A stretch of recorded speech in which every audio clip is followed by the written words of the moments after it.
we need to start treating our people with that autonomy, because if we don't, and if we don't put the governance mechanisms in place for them to do that safely for the organization, we won't get the speed we need to move forward. And what AI does is it gives you for the first time that ability to superpower the individual, to give them context, to give them tools to improve executive judgment, to think through scenarios at scale. And at the same time, as a leader, have that visibility into the organization about what's going on.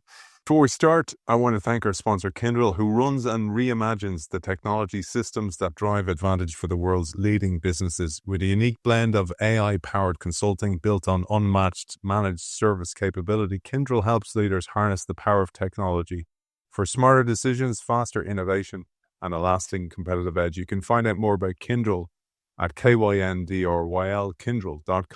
Bang! And everything changed. 66 million years ago, an asteroid the size of Manhattan struck the Yucatan Peninsula with the energy of 10 billion Hiroshima bombs.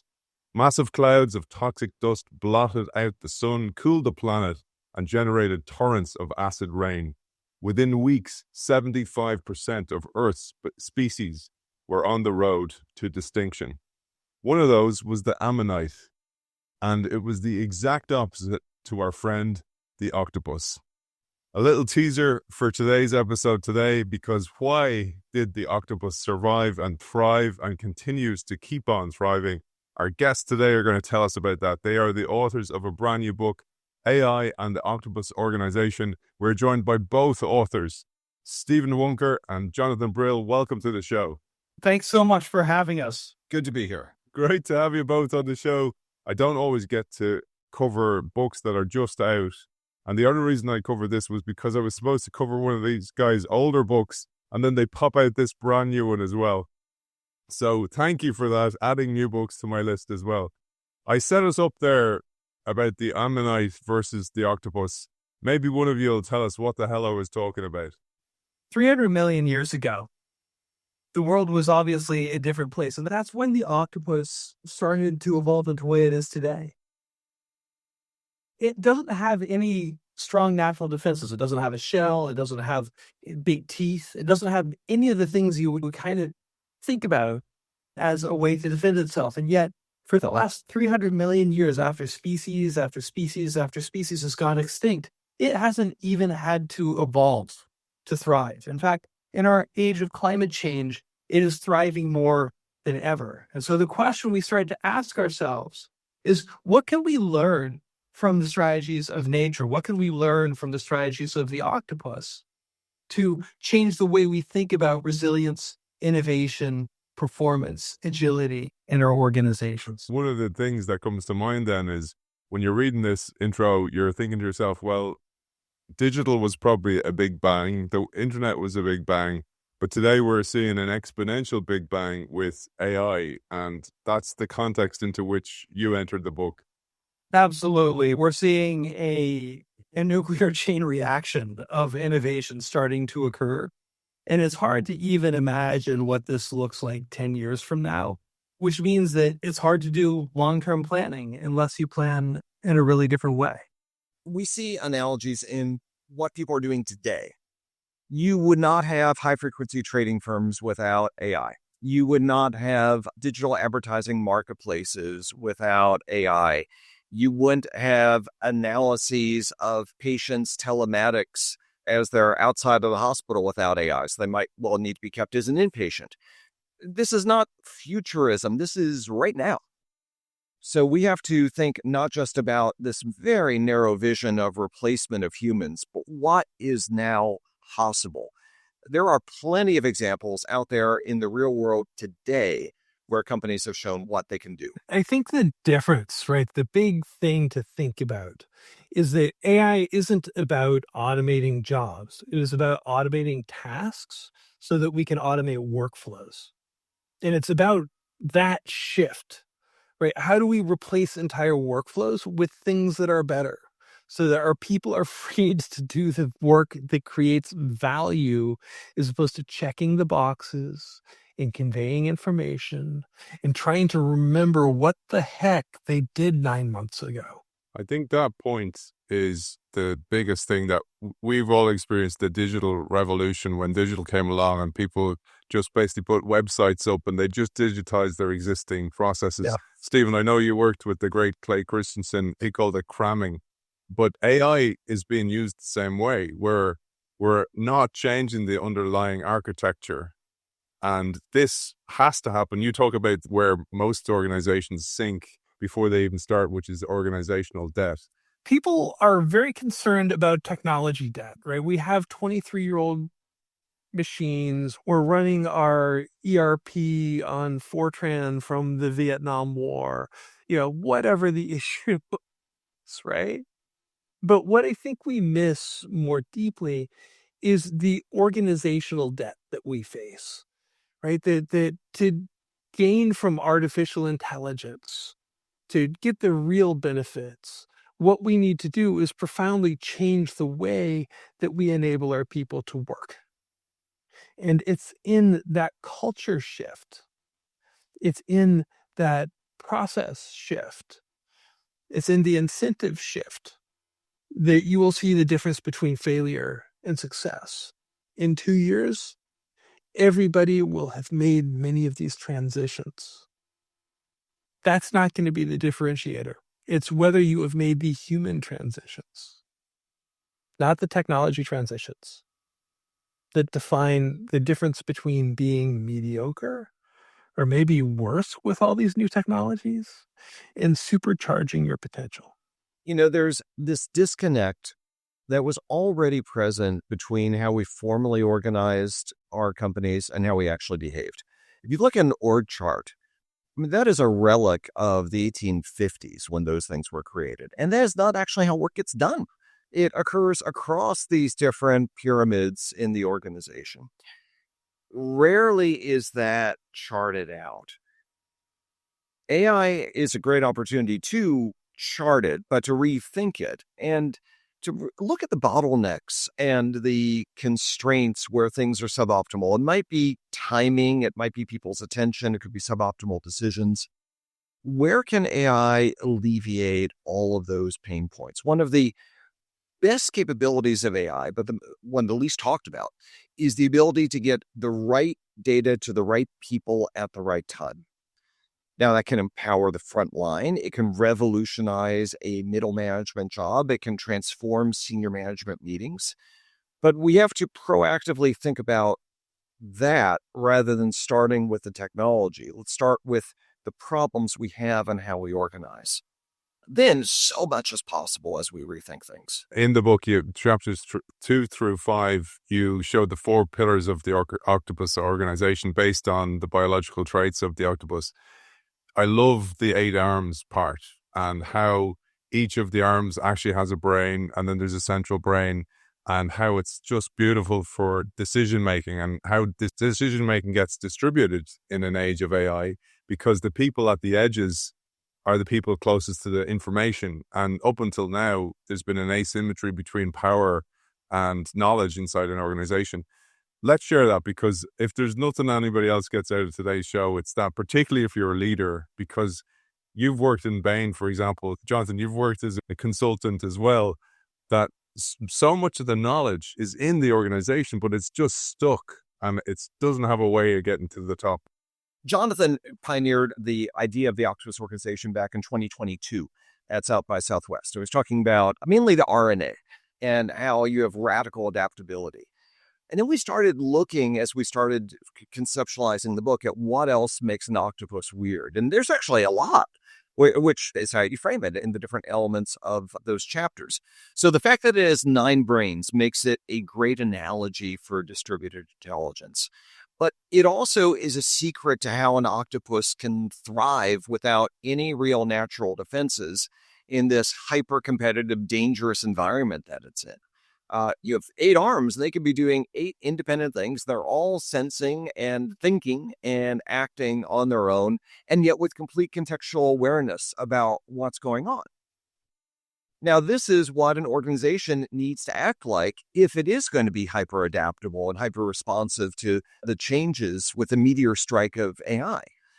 So what does it make possible when you have a brain, if you will, in each of the arms of the organization, all the way down to the front line? Now we can suspend all the past assumptions about what can and can't be devolved to the front line. I mean, look, Aidan, we've been talking for 40 years about the need to devolve and de-silo organizations back since Tom Peters in the 1980s. And it hasn't really happened because you haven't had the right information at the front line, nor the right amount of visibility by the central brain, senior leadership, to what's going on in the arms of the organization. Now AI changes all of that. It makes it possible. It changes the cost of doing right.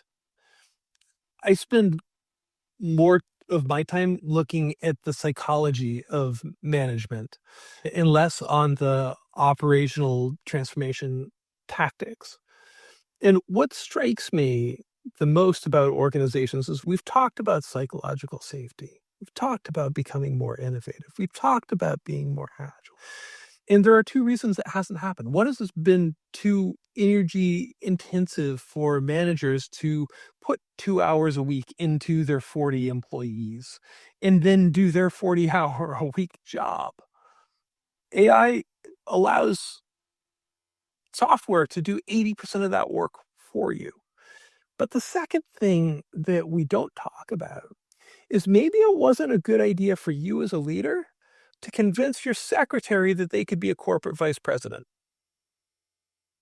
And what we're seeing in this world of acceleration, in this world where agents superpower your people, is that it is not only in your interest to accelerate their careers, it is the only thing that will enable you to accelerate yours. I think that's why out of all those things you talk about, the gates that you have to go through, edge computing, all these kind of things, AI, software maturity, that's where people put their efforts, not on the human parts. And it's the human parts that block the technological parts from actually distributing in the organization. Absolutely. I mean, I've worked with a major holding company that basically said, we aren't going to focus on the the digital transformation side. We're going to focus on the human transformation side. And they are successful across a whole range of industries, running multi-billion-dollar portfolios with Excel, right? The technology helps, but it's that human side, it's the culture side that superpowers the technology, not the other way around. The other beautiful biological trait that you talk about is the neural necklace. And you say insight radiates from the center, but the discovery is coordinated at the edges and the arms and heads are working as one. Maybe we'll explain what this metaphor means for the organization. So when you talk about an octopus, there's a really interesting thing about the intelligence in the octopus. If a shark bites off a tentacle from the octopus, that tentacle will go and attack the shark. It has enough intelligence in it to make decisions to go after that shark on its own. When we talk about distributing intelligence, when we talk about pushing decision-making down into the firm, when we talk about creating autonomy in the firm, what we're talking about is that how can the tentacles operate on their own and yet coordinate to do something bigger than themselves? I love that, the idea of the arm encountering a shark and going, wait a second, I just need to check with the boss if this is okay to escape and not get my arm ripped off.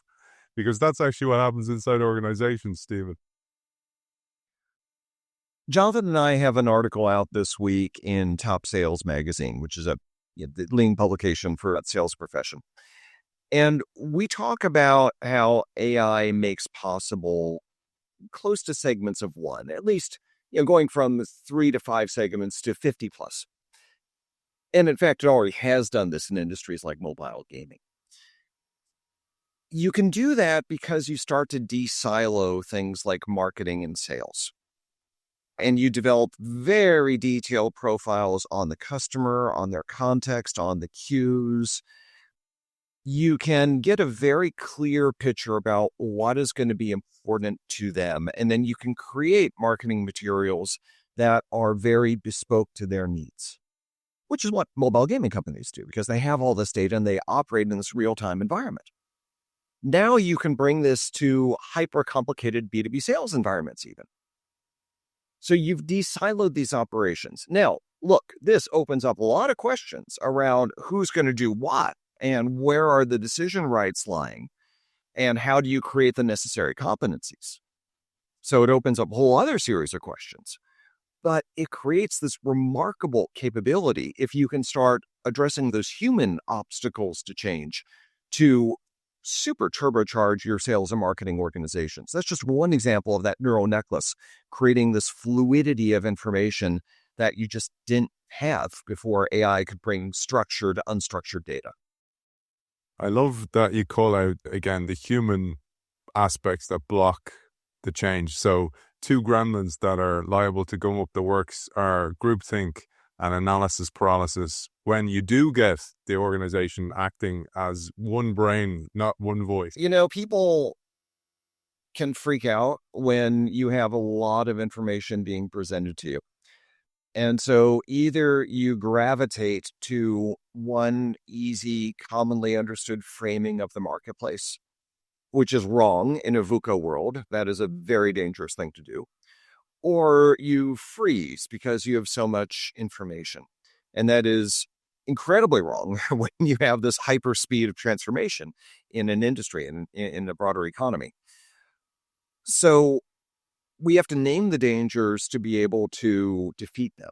And I think there are certainly two. It means that we have to change how we make decisions, who gets brought into conversations.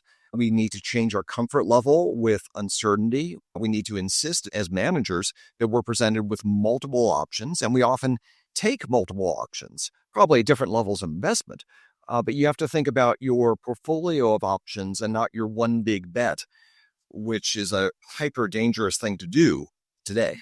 Jonathan, you worked as futurist in residence in a company I admire. I know lately people are starting to not admire so much, but for different reasons, for political reasons. But what a company Amazon is, and what a company, if you were lucky enough to have stock in that company in the early days, how you've absolutely killed it. But I love the principles, regardless of what people think or not of the company, of how they operate and how they're inventive, of how when they run into, oh, that doesn't exist, well, let's build it ourselves, like Amazon Web Services. But one of the things I absolutely love is how the company used APIs. And there's a common law called Conway's Law, which is where the organizational technology mirrors how the organization actually works. And Amazon were huge pioneers of API mandate and API using APIs. But equally, they mirrored that with small, close-knit teams and these service interfaces. I'd love you to share firsthand your experience of that and how this ties exactly into the Octopus Organization.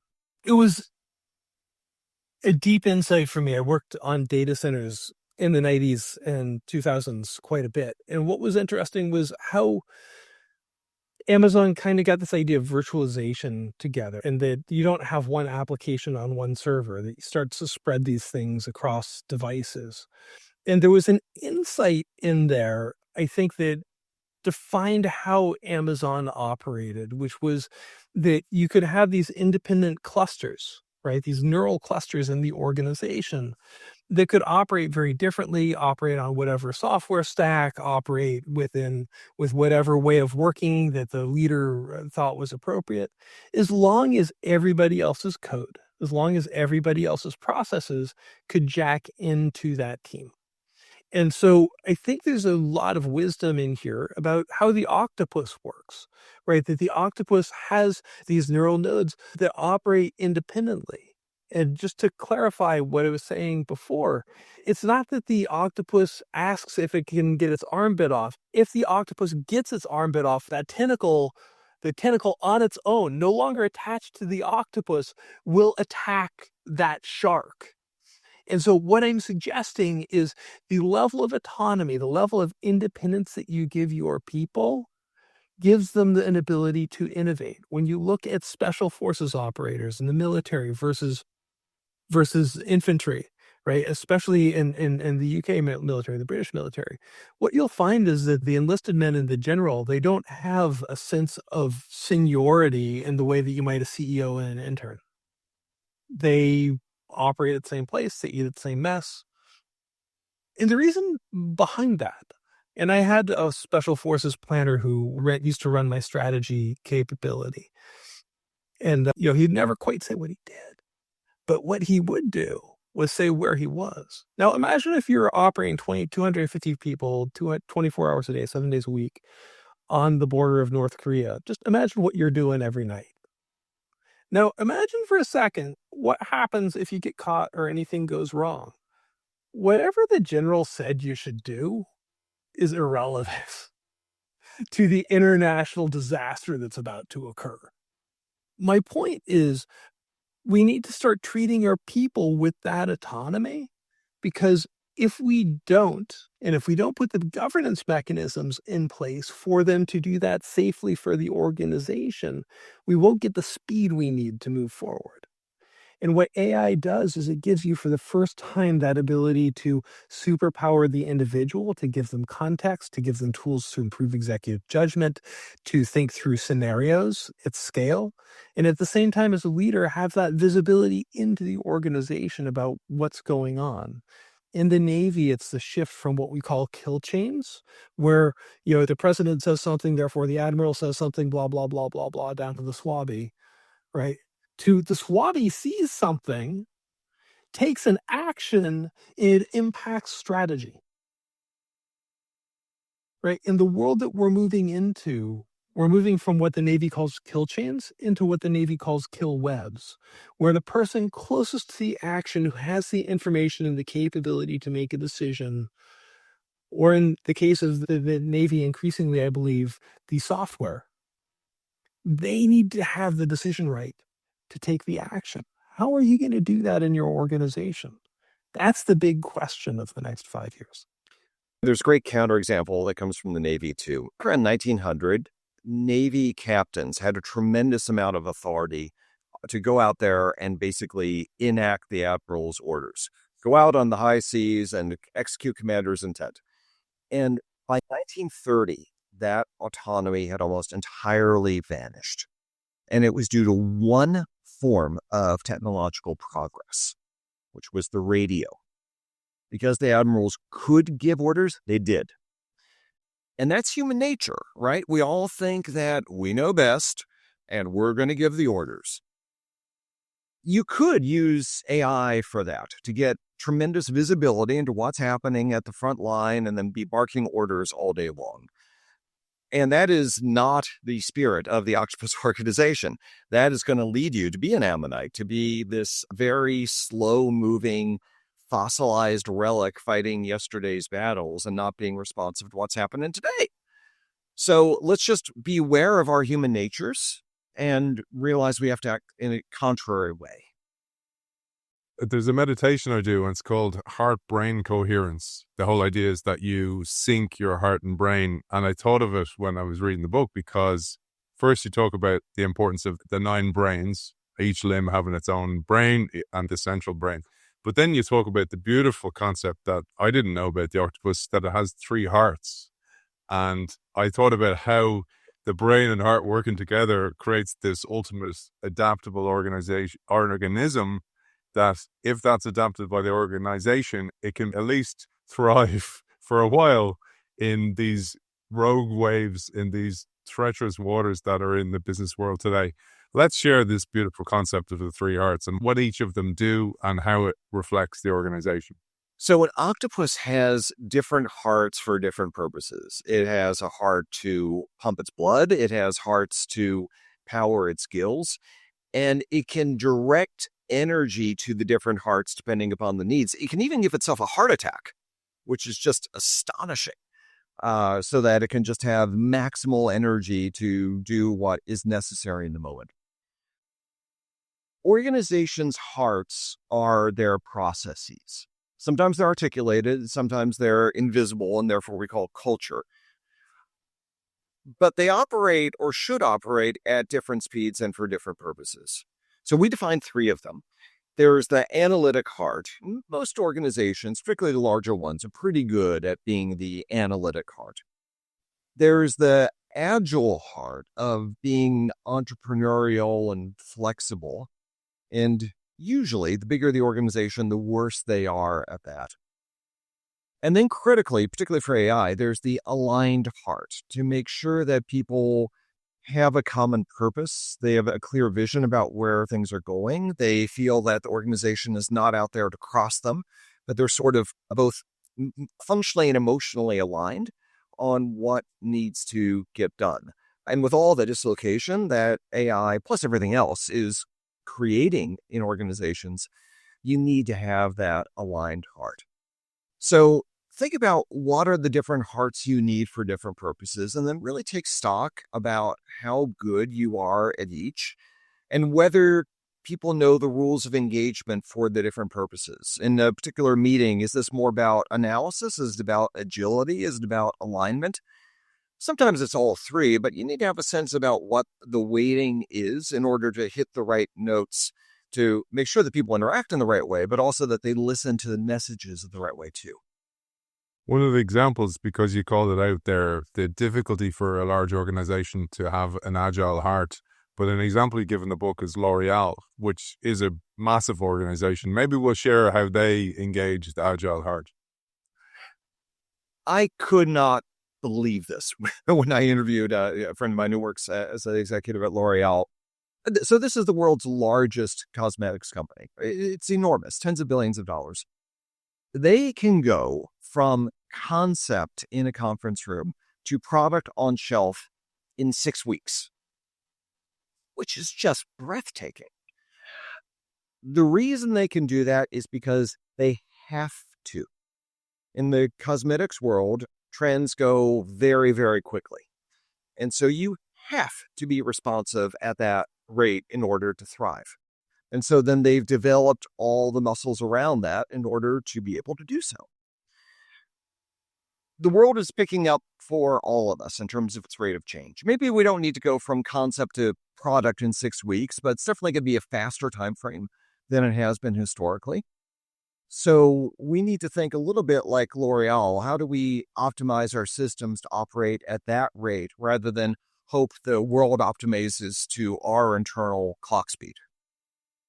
I thought this is important. I'd love you to give some examples of companies either you've worked with or you've seen that start small. Like the example you give is Walmart's Scintilla platform, this AI platform that can just really sense what's happening in the marketplace.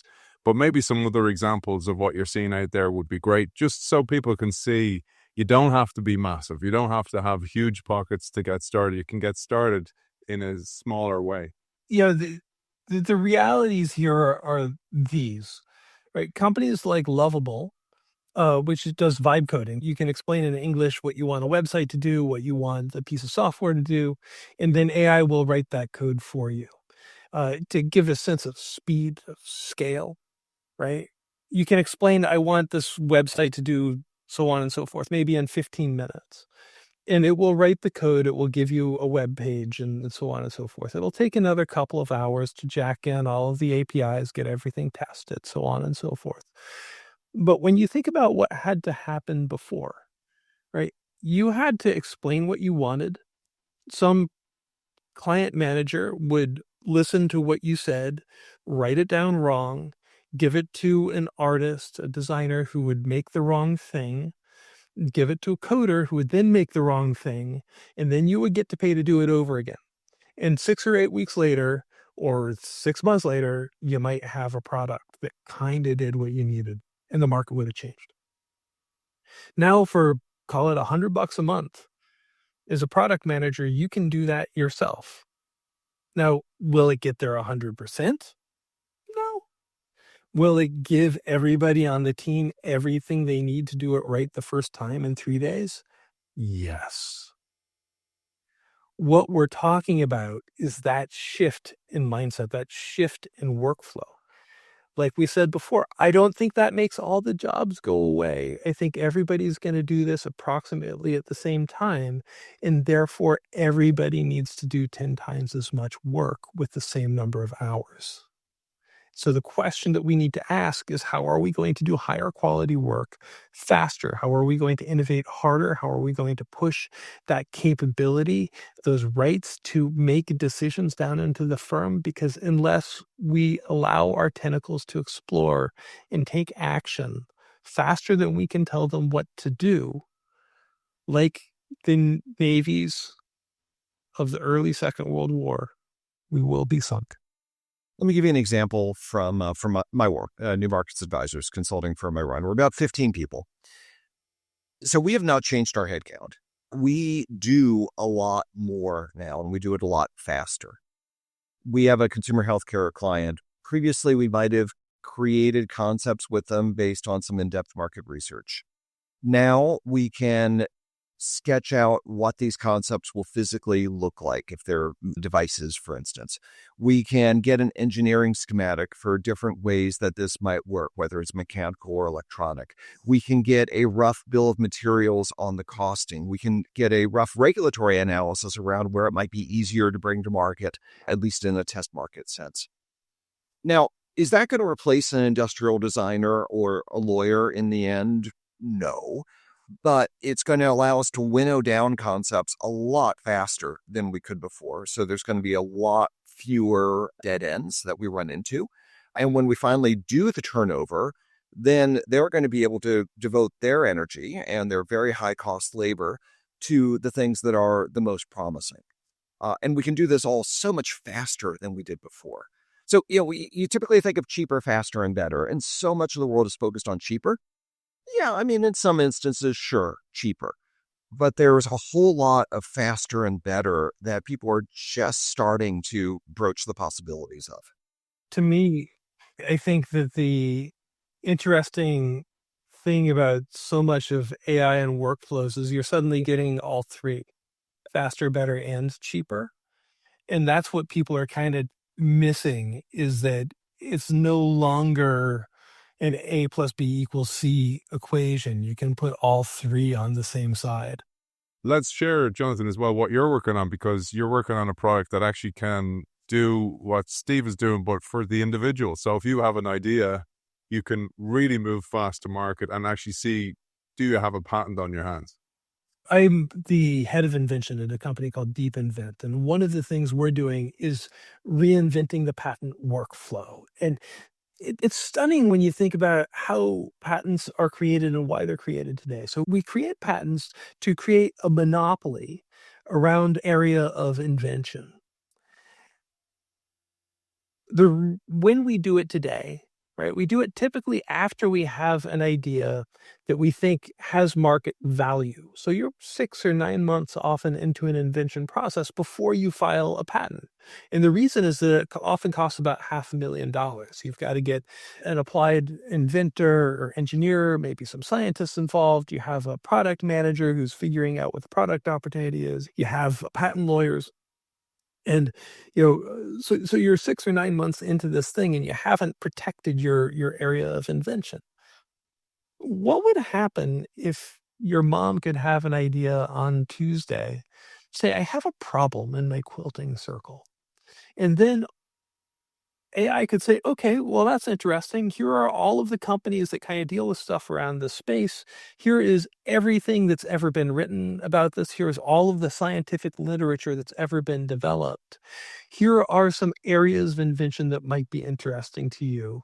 Which of these are interesting? And then let's come up with 10 inventions. It'll come up with 10 ideas for how you might solve this problem. And you spend maybe 20, 30, 45 minutes with it. Say, hey, yeah, all right, I got it. This is really, I think, the right thing. And you press a button and it files the patent for you.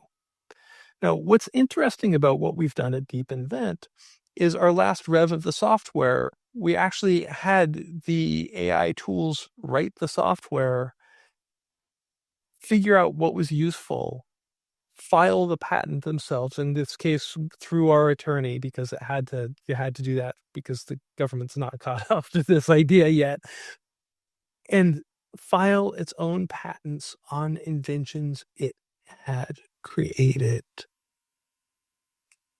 for products we are selling. That is the shift that we're talking about. We're creating tools that are faster, that are better and that are cheaper all at the same time.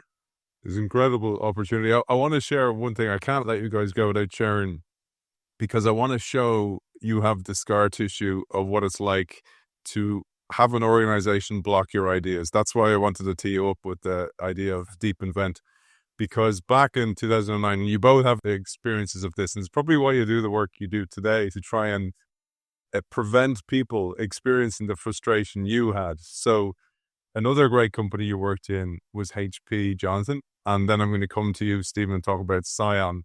But back in 2009, you saw an opportunity, just like our friend Chuck House, by the way, a predecessor of yours in HP, saw with the screen for the computer, and he was blocked, and he wrote a book called Permission Denied. But you saw this when you were like, how the hell are we not pursuing a marketplace for touchscreen devices? And you were told to be a fast follower, and it was terrible advice. But I wanted to share this because it's what the AI Octopus Organization can solve. It can solve bottom-up information getting blocked, get to the top of the people making decisions from the people who see it on the field. Maybe you'll share your story, and then it'll come and share Stephen's. Well, I think there are two challenges here, right? The thing that I learned at HP is the way tops-down organizations work. Most organizations today are tops-down. Is shareholders have a set of shareholder objectives. They hire a board. The board enforces the shareholder objectives. They hire the executive teams. They incentivize all the way down. If you are not aligned with the shareholder objectives, you are not going to have a thing happen. And what happened at HP was it was really oriented toward reliable performance, especially after Mark Hurd, the CEO, came in. There was a moment where there was an opportunity to get a couple of years ahead, potentially on the capacitive touchscreen technology. I was a consultant at that point that came in. They said, hey, here's the opportunity. Here's what it looks like. Here's what other competitors are doing. Here's where I think the market is. And I got brought in. The president of the PC group came in. CTO came in. We had a big chat about it. And they said, well, here's the thing, is that our strategy is we are going to fast follow Apple. We're just going to let them build the market and then take it. That didn't work. What happened was they got caught with their pants down. They tried to buy something called WebOS, which was Palm Computing, if you remember that, their operating system, which was not set up for the next generation of devices. So they went there, they fast followed, they tried to buy the assets they needed. They didn't work. And then they got their pants taken off of them. They got their shirt eaten, or whatever mixed metaphors we can come up with here. And it was entirely knowable that was going to happen. The issue was that the people at the bottom knew this. The people in the middle weren't listening to them or asking them to actually vet the technology. And the leadership was disincentivized to think about the world beyond their revenue windows, their personal revenue windows. And so you ended up with an almost inevitability here of the investor objectives, which are growth, but conservative, reliable growth, were in conflict with the reality that there was a sea change in the market that the people on the ground could see, but that investors could not yet. It's always the case, and it gets stuck in the middle. A decade previous, Stephen, you had a similar experience with another product that Apple went on and not so successfully developed, which was a PDA, but this was in 99 at Scion. Maybe you'll share your scar tissue as well. So I left Bain & Company in 99 because I wanted to do something exciting. I was working on a private equity project in plastics, and I thought the whole world was passing me by. So I joined up with another ex-Bainey. He was the CEO of Scion, which is the British company that had actually invented the PDA back in the 80s. And they were competing against Palm Pilot, the different sort of machine, different form factor, and doing pretty well. The CEO had this idea of going into what he called a smartphone. This was a very novel term at the time. So basically connecting a PDA into being a phone. And that was about all that we had as a concept. And we were going to do this on a white label basis for Motorola and parts of it for Ericsson as well. So we were the guts behind their initial entries into the smartphone business. Now, I quickly got intoxicated by what a smartphone could do. You could play games and you could do maps and you can even have short videos. It was really beguiling.